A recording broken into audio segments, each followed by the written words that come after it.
Series కిచెన్కి స్వాగతం. ఈరోజు సిరీస్ కిచెన్లో కొబ్బరి కారపొడి ఎలా తయారు చేయాలో చూద్దాం. ముందుగా కావలసిన పదార్థాలు: కొబ్బరికాయ 1, కరివేపాకు రెమ్మలు 2, ఎండుమిర్చి ఒక 10 నుంచి 15 తీసుకోండి, వెల్లుల్లిపాయ 1, జీలకర్ర 2 టీ స్పూన్లు, ధనియాలు 2 టీ స్పూన్లు. ఇప్పుడు స్టవ్ పై పాన్ పెట్టి పాన్ వేడైన తర్వాత 2 టీ స్పూన్ల ఆయిల్ వేసి ఆయిల్ని బాగా కాగనివ్వండి.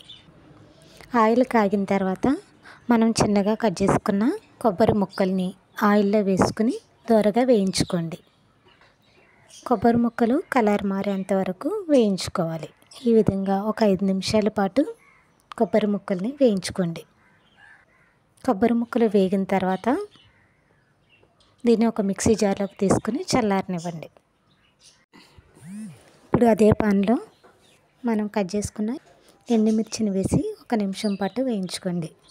ఎండుమిర్చి వేగిన తర్వాత 2 కరివేపాకు రెమ్మలు వేసి ఎండుమిర్చి కరివేపాకు బాగా వేగే విధంగా వేయించుకోండి.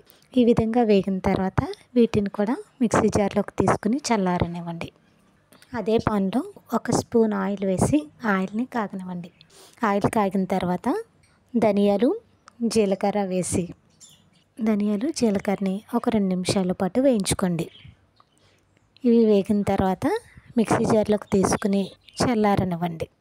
కొబ్బరి, ధనియాలు, జీలకర్ర, ఎండుమిర్చి ఇవన్నీ చల్లారిన తర్వాత అదే మిక్సీ జార్లో రుచికి తగినంత ఉప్పు వేసుకుని ఒకసారి మిక్సీ చేసుకోండి. ఈ విధంగా మిక్సీ చేసుకున్న తర్వాత ఇందులో వెల్లుల్లిపాయలు వేసుకుని మరొకసారి మిక్సీ చేసుకోండి.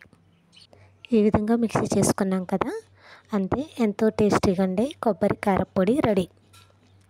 దీన్ని ఒక సర్వింగ్ బౌల్లోకి తీసుకుని సర్వ్ చేసుకోండి. మరిన్ని వీడియోస్ కోసం సిరీస్ కిచెన్ని సబ్స్క్రైబ్ కాగలరు. ధన్యవాదములు.